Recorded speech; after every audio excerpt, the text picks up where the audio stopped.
Кто из мальчишек не мечтает стать сильным и непобедимым, как олимпийский чемпион по боксу Валерьян Соколов, или как чемпион мира Валерий Львов, или стать победителем Кубка мира, как Валерий Лаптев, или как Владимир Мельник стать чемпионом Советского Союза и Спартакиады народов СССР.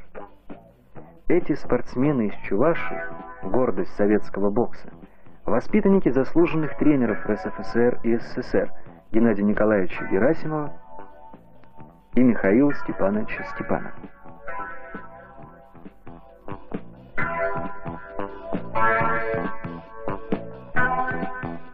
Это они, опытные тренеры, умеют разглядеть в нескладных мальчишках будущих чемпионов. А потом прославленные чемпионы сами становятся тренерами. Так спортивное мастерство передается из поколения в поколение.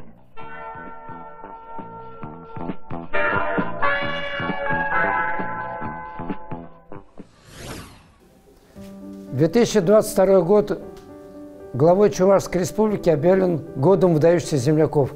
К данному списку, конечно же, относится наш замечательный земляк, легенда мирового и советского спорта, тренер подготовившихся звезд мировой величины, такой как Михаил Степанович Степанов.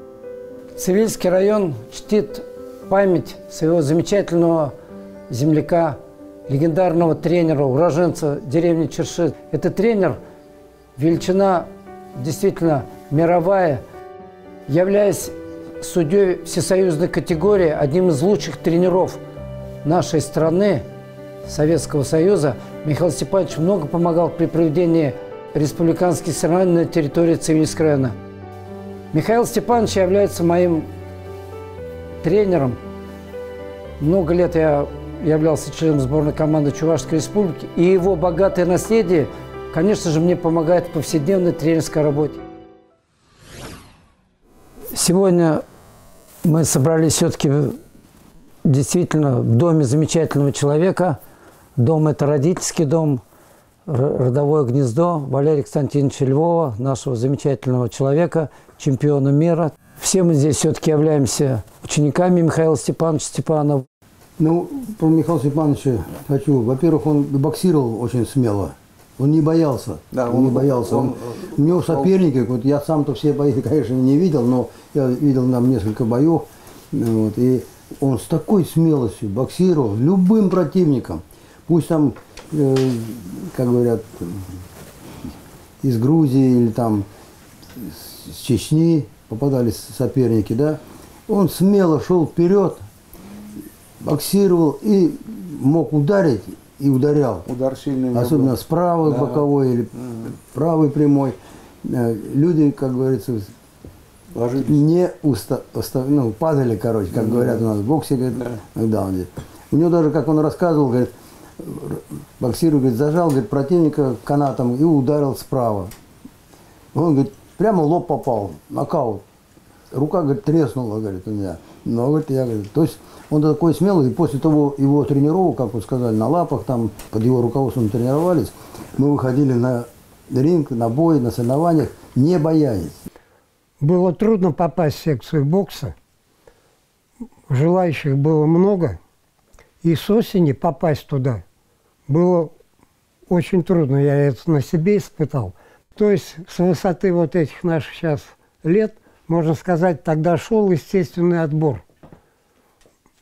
Кто, как говорится, более настырный, упорный и выдерживал, оставался до конца года.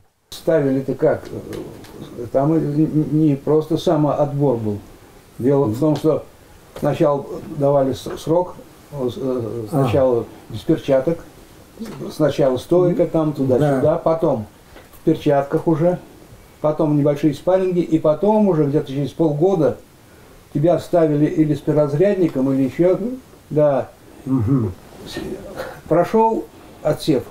Вот там, значит, ребята работают, это уже при мне тоже было, то же самое это все было. И сейчас примерно такая же система проходит. Поработал с переразрядником или там с вторым разрядом, но еще выдержал там, Ну, бывает там кому-то бровь рассекает, нос там и так далее. Но они не уходят, приходят.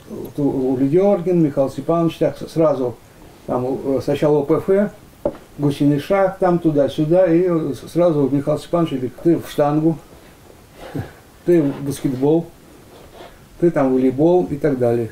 Вот так шел отбор. Но самый последний отбор, это был бой в ринге, непосредственно уже. Вот. Кто уже проходил и оставалось, вот в моей группе, в свое время, я помню, из где-то 30 человек, нас осталось где-то 17, по-моему, человек осталось.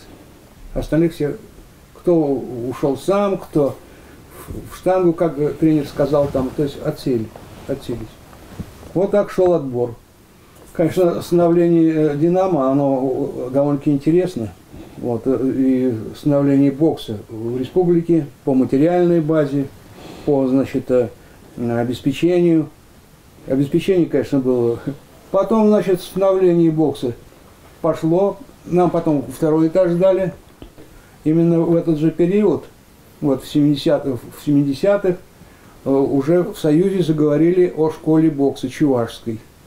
Почему у нас вот так вот получилось, что в Чувашии там тренеров-то у нас были Ули Дергин, да, Ули Дергин, Степанов и Герасимов. А почему? Потому что, значит, я на себе испытал, вот я с 67-го года в сборной республики был по боксу, по 71 год. И вот, когда мы были в сборной, нас тренировали все. Кому бы и приходили Ули Дергин, да, посещение такое у нас было. И вот тут-то все проявлялось. Почему? Потому что Ули Дергин, он был спец по отработке средней техники на среднюю и дальнюю дистанцию. Этот технарь был, ну, он 10-кратный чемпион Россета «Динамо» был. Один из самых техничных боксеров в свое время. Первый мастер спорта Чувашии. Вот. И вот он, значит, у него определенный период, особенно на лапах, это все отрабатывается на лапах. А потом уже на мешках там сам уже отрабатываешь. А не поработаешь на лапах, вот Ули Дергин был большим специалистом вот по отработке этих. Это первый этап. Второй этап – ближний бой. Это тут равного Михаила Степановича не было. Он так в ближнем бою, ну, у него руки короткие вообще, Михаил Степанович, но он лапы держал очень, ну вот и так, ну, дотянуться и можно было, но он не давал ни минуты покоя в ближнем бою. Если ты вошел в ближний бой, ты минимум 5-6 ударов должен нанести. Слева, справа, боковой, снизу, вот, прямой и так далее. И вот он до изнемождения нас доводил, значит, отработки ближнего боя. Я участвовал на больших соревнованиях, и со мной был тренер. Я еду один, не команда, на большие соревнования, там первенство России, Европа, там чемпионат мира. Михаил Степанович со мной был. И я вот на таких соревнованиях, как я могу проиграть? Мы вдвоем поехали, мы с ним там столько там дорога, там это все вдвоем, там гостиницы. Я не мог не подвести его, проиграть там. А сборы тоже какие были? За Волгой? За Волгу. Целой командой мы, лыжники, на лыжах, боксеры, и он сам на лыжах. И с нами до там, Сосновки там, и все. И я как-то пришел, я говорю, Михаил Степанович, я говорю, вот палки забыл, это не знаю, не было. Он говорит, возьми мои валеры, я без палок пойду, говорит, все. И он без палок, а я с палками. Михаил Степанович, такой простой тренер, вот прошлись там несколько раз, вот так он устраивал нам физическую подготовку по лыжам, можно сказать, продышались там, сколько километров. Он без палок так ходил. Вот меня вот это поражает. Вот в этом его человечность заключалась, да. Вот это самое уже упорство, вот его человечность, вот это все привело к тому, что он стал лучшим тренером Советского Союза. Ну, и что хочется сказать. Конечно, ему большое, огромное человеческое спасибо. Все-таки благодаря ему многие люди достигли больших высот. Кто-то стал известным тренером, кто-то стал большим руководителем в той или иной отрасли. То есть люди пригодились не только на ринге, но и в народном хозяйстве нашей страны. Среди его учеников очень много и тренеров, и людей замечательных, которые работают во всех отраслях народного хозяйства нашей республики. Мы находимся на кладбище, на аллее почетных и знаменитых людей Чувашии. Сейчас мы на могиле нашего уважаемого тренера. Он нам много дал, воспитывал нас.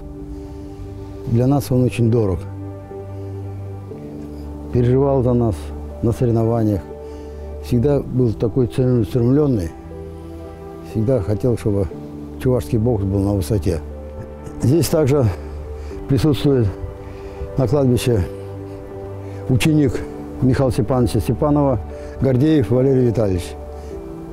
Он мастер спорта Советского Союза, победитель первенства СССР среди юношей, победитель первенства СССР среди молодежи, выиграл много международных турниров, был признан лучшим боксером в свое время. Валерий Гордеев является один из лучших боксеров, тоже ученик Михаила Степановича Степанова. Он за своих учеников очень много переживал и старался, чтобы они после школы поступали в высшие учебные заведения, хорошую находили работу, были людьми. Благодаря Михаилу Степановичу Степанову, когда он тренировал, наша школа бокса стала известна и в Советском Союзе, по всему Советскому Союзу. Уважали, как он начальник тоже чувашского бокса. Когда выступали чувашская команда на соревнованиях всероссийских и всесоюзных, всегда боялись и уважали чувашских боксеров, спортсменов. Говорили, вот приехали чуваши, значит, нам будет страшно. И наши бойцы хорошо показывали хорошие результаты. Все титулы, которые были в боксе и есть, наши чувашские боксеры имеют победы. Когда я был в Свердловске на турнире маршала Жукова памяти по боксу, ко мне подходили ветераны бокса и спрашивали про Михаила Степановича Степанова, моего тренера. Как он, жив и здоров, привет передавай, когда он живой был. И очень с уважением рассказывали, что мы, говорит, его очень уважаем. Михаил Степанович в 1978 году был признан лучшим тренером по боксу в Советском Союзе. И его как бы наградили там маленькой премией, будем говорить, и как поощрение послали тренировать в Сирию. Мы никогда его не забудем. Каждый день, все время вспоминаем его. Жалко, что с нами его нет. Михаил Степанович Степанов родился в 1932 году, 25 февраля. Закончил 8-летнюю школу, которая находилась в соседней деревне Анаткасы. После окончания школы работал в Чебоксарах, затем был призван в ряды советской армии, где отслужил 3,5 года. После мобилизации Михаил Степанович выехал в Кемеровскую область. В городе Прокопьевск работал на шахте. Он начал немного заниматься боксом уже в зрелом возрасте во время службы в вооруженных силах и затем, когда работал на шахте в городе Прокопьевск. Проявил действительно себя трудолюбивым, трудоспособным, целеустремленным спортсменом и попал в поле зрения чувашских тренеров, которые работали, и руководство школы спортивной молодежи, которая тогда занималась именно подготовкой спортивных кадров, подготовкой сборных команд Чувашской автономной Советской Социалистической Республики. И часто Михаила Степановича из Кемеровской области приглашали на учебно-тренировочные сборы в Чебоксары. Так он попал в поле зрения тренерского состава. И в итоге потом, конечно же, был переезд в родной город Чебоксары, где он связал уже до конца своей жизни свою судьбу. Так стал он работать тренером, сперва в школе спортивной молодежи, а потом, конечно же, в Доме спорта Чувашского физкультурно-спортивного общества «Динамо», где работал в зале бокса до своей окончания трудовой деятельности. Черта, я считаю, нашего бокса, чувашского бокса, то, что даже отмечено было после Олимпийских игр, где Валериан Соколов стал чемпионом Олимпийских игр, и характеризовали стиль бокса Соколова и всех участников. Вот. То, что он боксировал все время от обороны. У него все время нога вперед левая, и он немножко отклоненный. То есть выжидал противника, вот, когда тот будет наносить удар, и он подныривал, встречал противника обычно прямым в челюсть и по печени. Обычно бьют сразу правой рукой, а он сразу отвечал по печени. Тем более было это ему удобно. И это стиль. Его окрестили гроссмейстером ринга. Это международные журналисты, между прочим.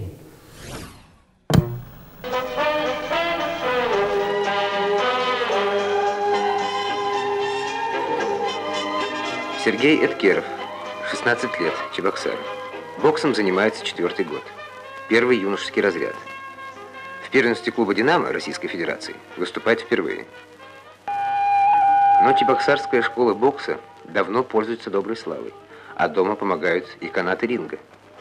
В спортивной секции Дома спорта Чувашского совета «Динамо» начинал путь к олимпийскому пьедесталу Валерий Соколов. До сих пор занимаются здесь известные на мировом ринге мастера Львов и Краснов.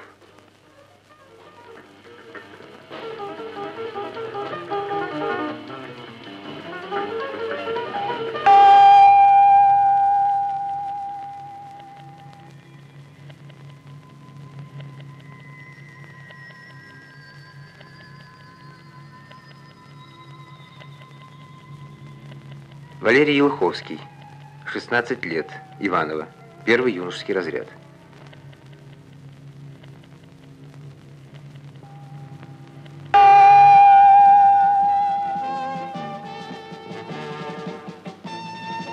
Ринг. Здесь учатся побеждать. В первую очередь себя. Сомнения, боль, усталость, отчаяние.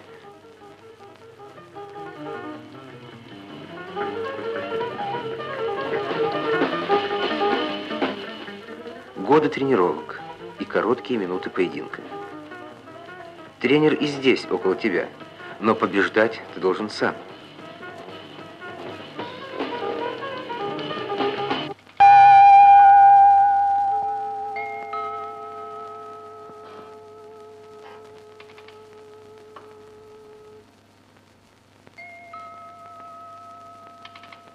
Уже во втором раунде стало ясно, что соперник Эдкерова физически сильнее. Но весь неимоверно длинный третий раунд Сергей побеждал. Побеждал желание поскорее услышать гонг. Каждая секунда, удар, шаг были победой. Он проиграл этот бой, но ушел с ринга непобежденным. И мы еще услышим его имя.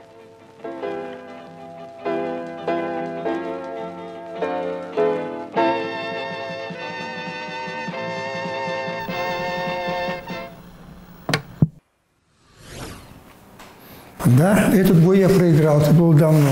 Что больно-то там проиграл. Там можно было туда-сюда дать победу. Я так думаю сейчас. Но виноват я в этом сам. Загонял просто себя. В третьем раунде сдох вообще. И руки были как резиновые, все. Потом все равно были победы. Готовились к другим соревнованиям. В Калининграде мы это заняли в 1978 году общее первое место, и потом мы не конкурс уже поехали, как сборные Чувашия на ЦС «Динамо» в Липецк. Ну, там я занял первое место. Ну, потом армия была, в армии тоже занимался, там, как сказать, и Россию выиграл, в Чечне, в Грозном выступали. Самое главное, дал, как говорится, что я боксом стал заниматься, Ульдеркин Валерий Яковлевич. Ну, Михаил Степанович, он всегда помогал. Ну, как ко всем относился ровно. Если еще нужно, и лапы поддержит, и мудрый совет даст. Ну, молодец, короче. Безотказный был тренер. Многим людям помог. Бог что какой? Как сказать, чувствуй себя, во-первых, мужчиной, никого не боишься, уверенный всегда в себе. Я говорю, просто если молодежь хочет, пускай занимается, не так просто. Пришли 2 раза по груше тукнули, потом говорят, вот я боксер, я боксом занимался. Ну, там бокс – это тяжелая работа. Татарам поехали, Нижнекамск. Всем там дали, потом нам сказали, спасибо чувашам, что научили нас, как нужно драться. Вот, все, на этом я заканчиваю. Вот это мне самое такое веселое воспоминание. С Михаилом Степановичем посчастливилось вместе работать. Он работал вместе с Герасимовым в паре. И первый сбор был у меня в Кисловодске. И вот запомнилось то, что там спортсмены бегают, тренера тренируют, смотрят все. А Михаил Степанович после всех тренировок идет в горы собирать травки. Это у него хобби было такое, любитель целебных трав был. И всегда у него был травяной чай.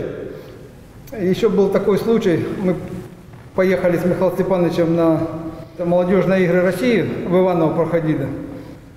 И после очередного выигранного видоявного боя там другой тренер подходит к Михаилу Степановичу и говорит, Михаил Степанович, чем ты своего воспитанника кормишь, он видоявно выиграл? Михаил Степанович, ну ничем, мы говорит, чай просто пьем. Но это действительно было у него хобби, то есть и чай, наверное, этот расслабляющий чай вечером перед сном, он, наверное, помогал все-таки расслабиться, хорошо отдохнуть, выспаться, и следующий бой хорошо провести. Я помню, как он сам боксировал. Он же вообще-то в боксе как бы в основном выигрывал за счет нокаутов. Он жесткий он был, это... как боксер. И вот он и как... Не зря у него поговорка-то была. Не хочешь боксом, иди балетом, начинай двигаться. А так боксом все было. Да. Ну, Михаил Степанович, по-моему, мастером спорта стал уже после 30 лет. Да. Поздно уже, поздно. Он Да. один из самых старых был боксеров. Ну, в основном у него, сколько я помню и знаю, жесткость удара была у него такая. Мощный удар. Силовик был. За счет сил. Как нокаутер. Ну, судя по тому, что он работал в шахмате, в шахте, да. Физика хорошая была, да. У меня была хорошая, и поэтому физика хорошая. Шахтеров, то есть он бил сильно. И он старался стукнуть, да. За счет ударной. За счет ударной такой. Так он добрый был. А очень добрый. Михаил Степанович был очень добрый. Очень добрый. И я что еще хочу отметить, мы когда на соревнования ездили, хотя Михаил Степанович все меня не перчатки тренировал, зашивал нам. но он никогда ничего не навязывал. Он как бы старался вот подтолкнуть, чтобы ты выполнял то, что вы с тренером наработали, и то, что вы делали. То есть. А он как-то подсказывал, то есть именно в том плане, что ты можешь делать, чтобы ты это применял в бою. На всю жизнь он мне запомнился как тренер-трудоголик чувашского бокса. Я помню, мы на сборах были со сборной командой России по молодежи. Вот. И у нас, значит, был один из дней, самостоятельно надо было тренироваться с тренером. Ну, вот. И был план такой, и я подхожу к Михаилу Степановичу: Михаил Степанович, можно я вместо пар побегу кросс? Он говорит, ну ладно, давай. Походил, я думаю, а что-то я подустал так еще. Говорю, Михаил Степанович, а можно я вместо кросса просто погуляю? Давай, гуляй. Еще я походил, потом говорю, Михаил Степанович, лучше я посплю. А спят от сна, еще никто не умирал. Ну, вообще, мне повезло, я тут, все тренеры, которые здесь работали, Ведеркин, первый тренер мой, Валерий Иванович, Михаил Степанович Герасимов, то есть Степанов я у них тренировался, Геннадий Николаевич Герасимов. Вот, и я у них постепенно у всех тренировался, когда сам рос тоже. Вот. И они все были разные. Да? Вот у каждого свое направление, свои какие-то личные вещи, но все они очень много мне дали. Вот. Герасимов был такой пожестче, вот. Михаил Степанович был мягкий. Вот. И я вот сейчас с благодарностью просто вспоминаю все, так и оцениваю, думаю, ну как же вот нашим тренерам, что чего-то не хватает сегодня такого. Может, мягкости, может быть, жесткости. Хочется, чтобы наши ребята тоже завоевали какие-то медали, выросли в хороших спортсменов, и также и тренеры хорошие бы были, и чемпионы бы продолжили наш путь. Я хотел дополнить. Давай. Потому что вот, у меня довелось у Евгения Николаевича Герасимова тренироваться, тоже один из организаторов Чувашской школы бокса, да. И вот Евгений Николаевич, он учил выигрывать. Он не учил боксировать, а учил выигрывать. А у нас вот сейчас получается тенденция, тренера, которые работают, как-то учат боксировать. И боксировать практически все могут. Сейчас чуваши, кого не возьми, наверное, третья часть боксом занималась. А вот выигрывать, к сожалению, не всех учили.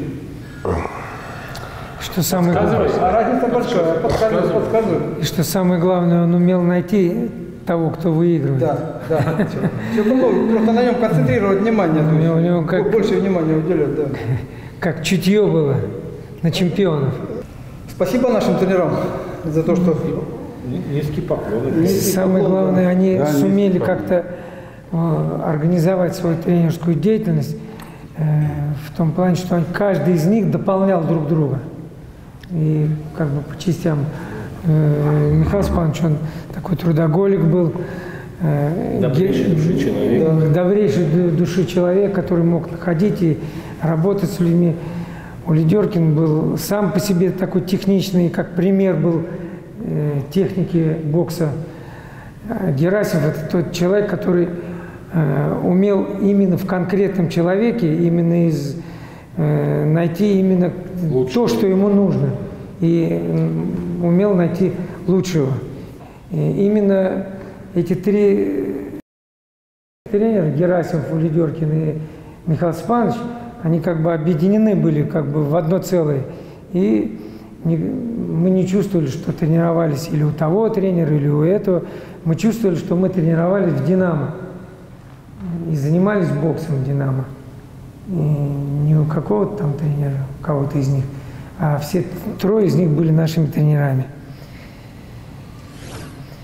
Михаил Степанович Степанов, он является уроженцем Цивильского района, родился он в деревне, как везде пишут, Чирши, а по-чувашски эта деревня называется Удуй.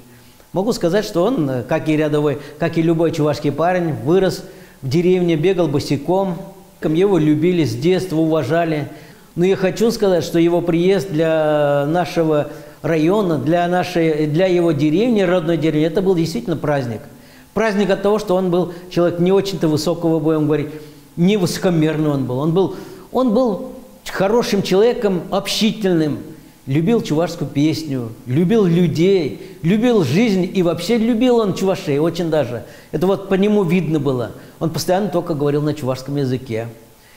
Но он являлся и является сегодня примером именно для воспитания детей подрастающего поколения.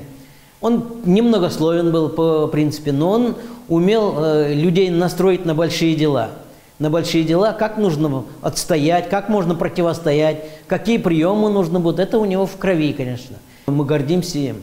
Значит, ему достойно цивиляне отдали предпочтение. Он является у нас заслуженным почетным гражданином города Цивильска. И останется он, я думаю, навеки в сердцах тех людей, которые его помнят. Стоящий человек и один из знатных земляков Чувашской республики и Цивильского района вместе взятых. Меня зовут Татьяна, я племянница дяди Степана Михаила Степановича, мы его всегда звали дядя Миша. Для нас это был гордостью, для всей нашей семьи, родни. Родня у нас большая. Любил дядя Миша всегда, приезжал в гости и в свою деревню, и в Цивильск, и в Чебоксарах. Но здесь у него был друг Полищук, Станислав Петрович. Он вначале к нам зайдет, а потом он придет с Полищуком к нам в гости. И всегда отмечали, мама накрывала стол, радовались. Или он радовались тому, что он приехал из-за границы или из какого-то другого большого города. Мы были детьми, нам это было очень интересно. Дядя Миша был двоюродным братом мамы. Здесь фотографии семейные. Это, наверное, фотографии уже 80 лет. Это во время войны, наверное, 41 год. Это все двоюрные, родные здесь, двоюрные. Среди них имя это дядя Миша. Он сразу видно, я даже маму не говорила. Когда я маленькая была, мама даже мне не говорила, кто здесь на фотографии. Я говорю, вот дядя Миша. Он похож, он был такой мощный, такой упитанный. Да, ему здесь, наверное, 10 лет. Дальше хочу сказать еще, что он приезжал в гости к нам, и у нас в Цивильск гости. У нас в Цивильске проводится ежегодно ярмарка. Это, наверное, Цивильская ярмарка, она для всех уже по всей Чувашии известна. Родственники всегда собирались на ярмарку, приезжали из Чебоксар, из Канаша, вот все братья, сестры, родственники приезжали к нам. Вот здесь фотографии у нас имеются, где дядя Миша, его жена Мария, дядя Миша, у меня отец, мама, это мой братик и Ирина маленькая. Братику, наверное, год и 2 месяца, это 67-68 год, фотографии.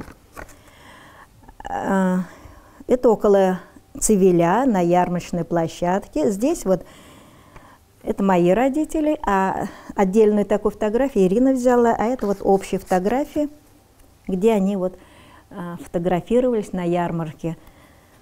И еще дядя Миша, он любил в гости, он звал себе в гости, приезжал всегда в гости с подарками. Он ездил, потому что за границу или другие города, а подарки привозил всем. Очень это сладости. А вот однажды, если он за границей, у нас же не было тогда в советское время эти жвачки. А вот жвачки мы все любили, это нравилось нам. Мы не знали, вот они были маленькие, длинные такие, бумажки завернутые. Вот он раздавал всем, вот поедет в деревню, в деревне раздаст, поедет в Чебоксарах, если там еще родственники. Он приезжал, наверное, большими сумками этих сладостей и жвачками. Вот. А любил тоже брать нас путешествовать. Вот какие-то маленькие, если встречи или соревнования в каких-то городах вот по Советскому Союзу. Тогда, вот однажды мы поехали, 73 или 74 год, это я здесь постарше, здесь Марина и Ирина, дядя Миша, поехали в Москву. Он говорил, приехал он к нам, сказал, все, собираемся, едем в Москву, там будет соревнование, будем жить в гостинице «Локомотив», собираются все спортсмены. Он всегда был с нами. Вот мы здесь на ВДНХ фотографировались. Он любил показывать нам Москву. Мы там почти 10 дней жили. Они на соревнованиях, нас тоже брали. И брали. Потом мы в свободное время ходили, гуляли, смотрели Москву, город Москву. Вот. С дядей Мишей всегда было интересно. С ним нельзя было скучать. Он всегда улыбался. Дядя Миша вообще у нас наша гордость. Я всегда, и сейчас даже нынче, я им говорю всем, а у меня дядя Миша спортсмен, тренер, заслуженный тренер СССР. Вот. Ибир Хальцирмбеле, Шакшутра, Хизепле, Шинне, Михаил Степанович Степанов, Шурална, Килумчедрат, Манан, Атте, Унан Икемеш Сыбакри, Питчеже, Ебе, Пинте тахашар тахрон перемеш шулдамба ике пинте саккармеш шулчен шагынди вырынди шкулда шкул директоры булса шерем шак шкула хойбагынче Михаил Степанович Степанов беренне пирен шкул чабе тесе каламалла ибир унбала мухтанат пер час часах ажасене спорда юратма брендес, тада шыржыва юратма брендес десе, хамыр шкулдан біренсе духны паллы шинзембеле час-часах тіл болу иртереттемірчі. Мы Михаила Степановича Степанова давно, с детства знаем, потому что мы родились в этой деревне. Я родился теперь напротив, вот где у него дом стоит, напротив я родился. Знаешь, как мы земляки, за него рады были. Все время приезжал в отпуск, вешал мешок с песком. Вот бұл вақытра, шақында хапха болны. Шау что-то ксене чакалаттара чишпире. Чакалаттара чишвол. Вот кундаман азатте дед, ылтын хоны дед. Шақна чакаласкалар аспать. Бірдіне чакаласкалар атпырда, пығач. Ой, шок, давай, юнашардыне. А ол бал дузахоны малдан шау что-то ксене. Он ғышын бере, құлышыла, бір-біріне баратты мәрчі. Он сымзинен, он духать, ман духать, тарқса қайса, о чарна ачасым күмбек, кувыч воя мар. Ергелі бұллас паттен. Тада кайран корны, кымаға дұзыны, шырде корны. Ша мінре, бен дебіренже онда хурал шоржы борчы. Вот, видишь, ол мілік аламалла. Воевада войла и ишлемедет. Вот патвар болны. Школда времени жүкне, и вир фотоба интересленне. Бара парекинже Михаил Степанович мана хойпатне кунда келе чанжеде. Он жүкне он хирадизем журална, Марьянова Ирина, візен печекке. Візене фотографир тума ядарлаза, мана хойзен келне чанзе келже. Бара школа жон жүкне, фотографиядам дуза, візене парнелерім. Мы, жители деревни Чирши, гордимся земляком нашим. Михаил Бичижинжен галаса дардашын бірдеге бі. Шак шұртыра берін, күтойкі оры хиборы хал берін, киввиче пренерен болна. Ибер онжықны шамырқрақ болнанде. Берін комага кивелзе житре вара, комага думалла, биче галат. Берін дет Михаил Бичи бұр дет, шамна қайса галамалла бол дет. Ибер ұбышкаба как раз холаран келдемір. Пире биделайық. Михаил Бичинен дей бір білеп, ачаранақ білеп. Хал келченде. Ну, давай ачасым товар дет, комага дет. Халінде комагине тума бұштара менен бұштап бір дет. Хал пиче бейків кирбішсем, есер дет шамрықсем дет, давай кирбіш жетса бары дет. Канау бұшкана эс томшар дет, томне лайықшар дет, шибіштір бол дет. Ара пічіккен комагана, бол комагана пиде хор шавырза хоча. Сіз седе олаймарымы ребер. Этот стенд посвящен Степану Михаилу Степановичу. Стенд размещен в Степно-Тугайском сельском доме культуры, который охватывает 10 деревень, в том числе и его родную деревню, деревню Чирши. Мы свято чтим его память и на его примере приобщаем молодежь к великим победам. За годы занятия боксом у меня много медалей. Золотых, серебряных. Здесь я много выступал на различных соревнованиях. На руках у меня самая ценная медаль чемпионата мира в 1978 году в Югославии. Через труд, через боль, через терпение. Вот эта медаль не только заслуга моя, но и заслуга моего тренера, заслуженного тренера СССР Степанова Михаила Степановича.